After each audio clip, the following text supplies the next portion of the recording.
Is nothing sacred from the eco-clowns? That's the front page headline on the Daily Mail tomorrow morning, and I've got to be honest, it's a fair question, isn't it? The story today is, and what that prompted that headline, is 2 Just Stop Oil climate change protesters spraying orange powder paint at Stonehenge, one of Britain's most historic, well-known, sacred, I would actually say, historic sites, being desecrated in this way by 2 protesters who were arrested. And if you've heard the audio, if you've seen the video of it, what you hear is onlookers, members of the public, screaming no, in shock and horror at what these 2 idiots, if you ask me, to be honest with you, are about to do. The pictures are pretty bad. Now, caveat here, it was powder paint made of corn flour, apparently. It's going to wash off. There won't be lasting damage. But it begs the question, is there any excuse whatsoever for behaving like this? For spraying, we've seen it done at paintings, we've seen it done at all sort of office buildings, and now even Britain's most famous historic tourist attractions and sites aren't safe from the likes of Just Stop Oil. Now, I won't say I'm in 2 minds about this, because I'm not. I think it is ludicrous, I think it is laughable, and I think it is actively damaging that these people behave like this. But I do have a bit of sympathy with their point. The sympathy I have is that climate change is one of the biggest issues that everyone on this planet faces right now, and it has been almost completely absent from this general election campaign, that it is barely talked about at all, that we are, as a media and as sort of the political class, is so busy obsessing over who might put taxes up by £10 a week and who might cut them by £10 a week, and whether this figure's right or whether that figure's dodgy, that the massive issues that we face as a country, as a species even, are just going sort of under the radar. That's the point that Just Stop Oil are making, and I agree with them. They are absolutely right to be highlighting the complete neglect of those sorts of issues by our politicians and indeed by big parts of the media. I agree with them. But where I don't agree with them in any way, shape or form is their tactics. What on earth are they doing? How many people see headlines like that, see pictures of Stonehenge being covered in orange paint and think, what a bunch of absolute morons? What a bunch of clowns. Who are these entitled people who think that their political views are so righteous and so important that it gives them the right to go and spray sacred, historic sites like Stonehenge with orange paint? I think it's absolutely outrageous, to be honest with you. I think it's outrageous on a kind of a sort of principled level. I think it's pointless vandalism, if you ask me. But I also think, as someone who cares about climate change, that it's outrageous on that level too. Because what these idiots are doing, if you ask me, is putting people off the cause. They are turning being worried about climate change and concerned about the climate emergency into an unfashionable belief by equating the likes of me and you, quite possibly, if you care about climate change too, with the likes of these 2 and the others that go around carrying out stunts like this. So I think they are harming the cause that they rightly claim to care about. And that's the second level on which I think these sorts of activities are dangerous. Do I agree with the point they're trying to make? Absolutely I do. Do our politicians have a hell of a lot to answer for by not talking more about this issue in this campaign? Yes, absolutely they do. Is spraying Stonehenge in orange paint going to achieve anything at all to fix that? No, in my view, it isn't. The only thing that makes me slightly doubt what I just said, and I don't really doubt it, I feel it pretty strongly, is how the likes of Just Stop Oil will be seen in years to come.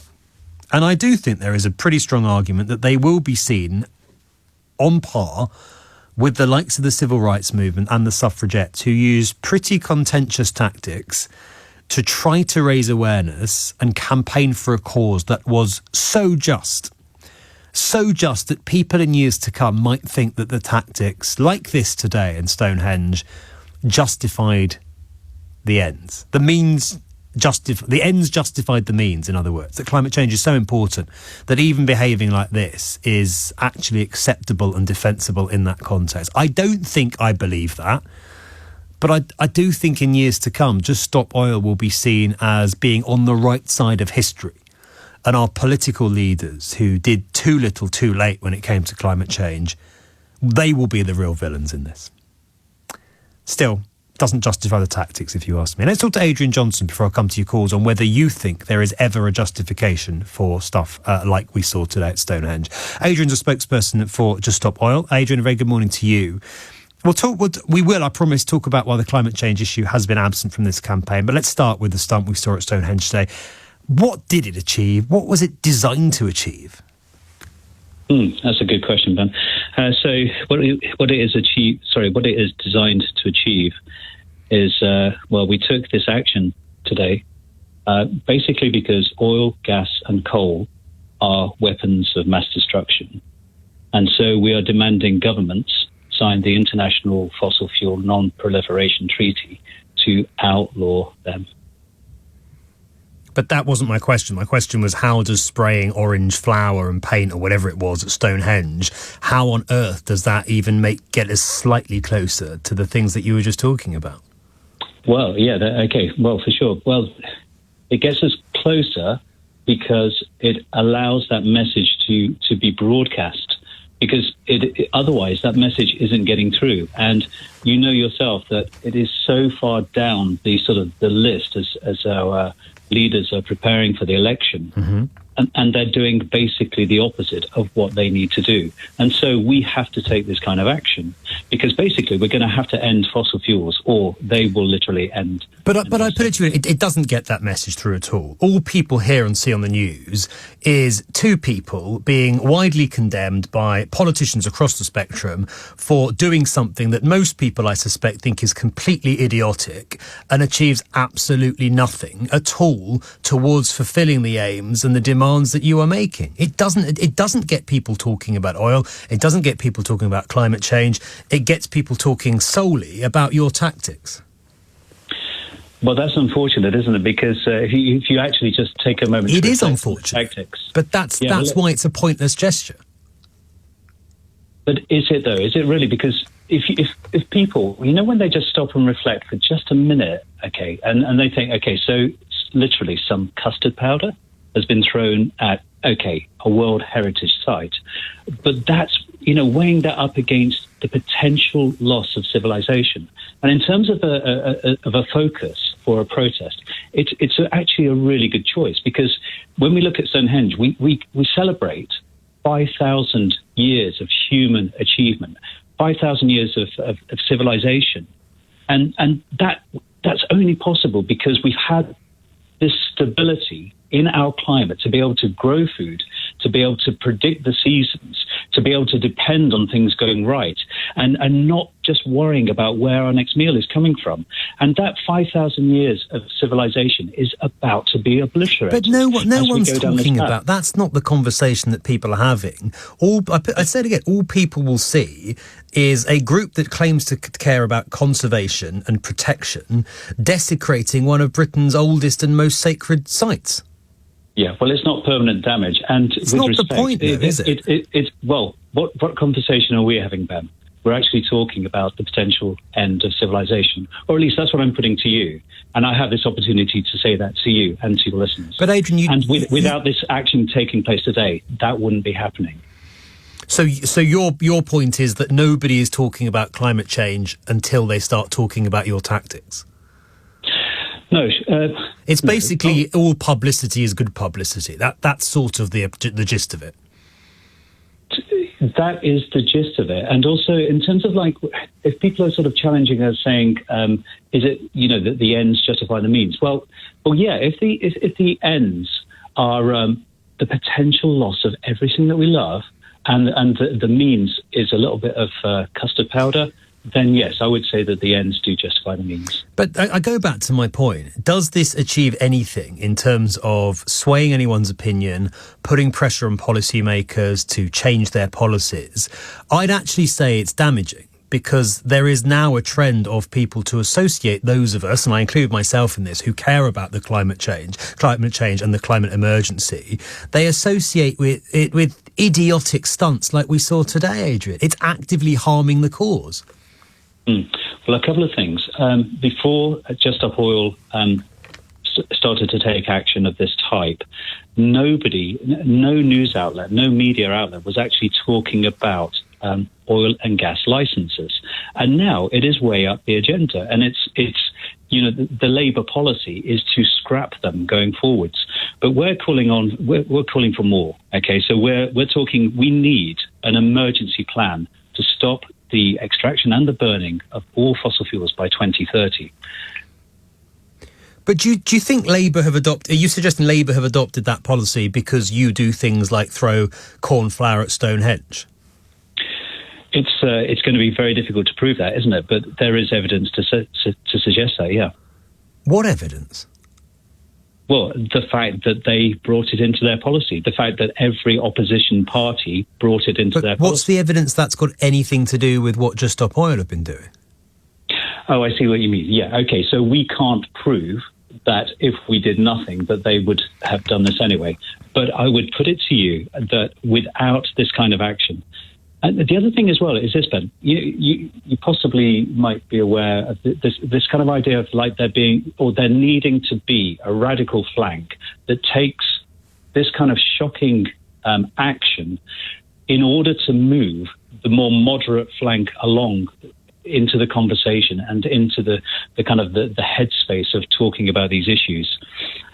I just don't buy it, Adrian, I'm afraid. There's a whole generation of young people, many older people too, passionate about climate change, also frustrated it's not being talked about enough in their campaign, who would want to have absolutely nothing to do, frankly, with the sorts of people who try and desecrate Stonehenge. Well, we're not asking them to have anything to do with us. But that's my point. You're harming the cause. No, there's not evidence for that. There's anecdotal evidence. There's also no evidence that you're achieving anything at all, is there? Well, there was actually a survey done of German people in Germany. Over 1,000 people were surveyed. Okay, and they were quite clear that when this kind of action happens and it is flashed across the world, news sites, etc., then people do become more concerned. Their level of concern about the climate catastrophe does rise. Ben, can you actually name one historic social movement that was actually successful without people taking direct action? But it's the type of direct action. You're no Rosa Parks, Adrian, are you? Chucking corn flour at Stonehenge. It's not an act of defiance. It's an act of wanton vandalism. And smashing windows by the suffragettes, is that not wanton vandalism? Or was that not decried at the time as being wanton vandalism? And yet there is a statue of Pankhurst outside Parliament. You know that these things work in history.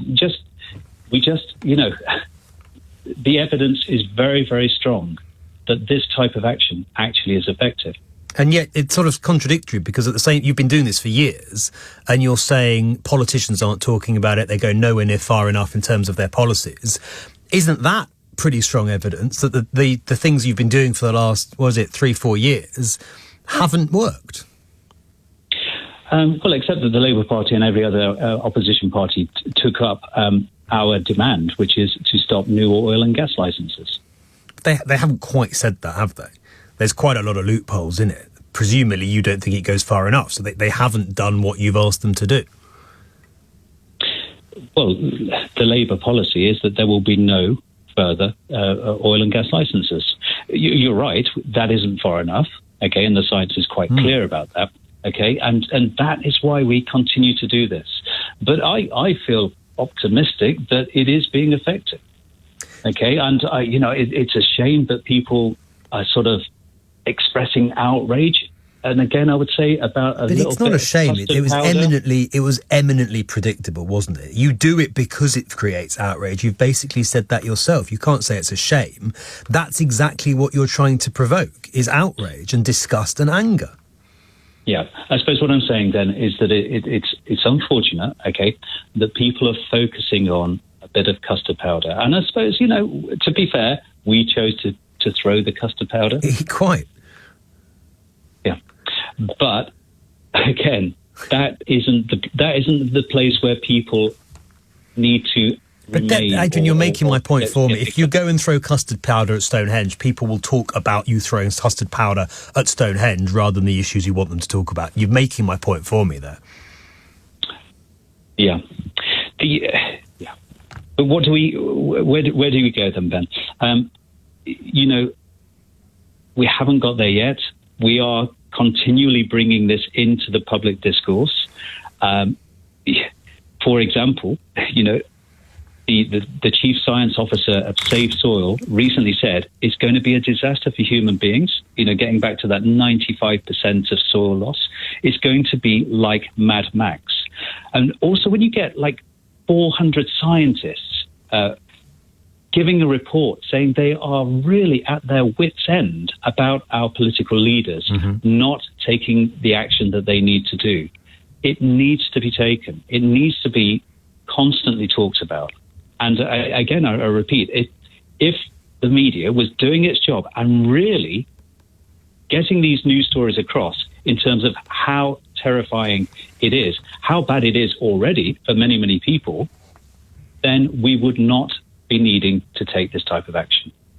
And the other thing is, we will continue to take action until the government accepts our demands. I don't doubt it. Adrian, thank you for coming on this morning. Interesting conversation. Adrian Johnson is a spokesperson for the Just Stop Oil Group, whose activists carried out that, stunt, really, at Stonehenge yesterday.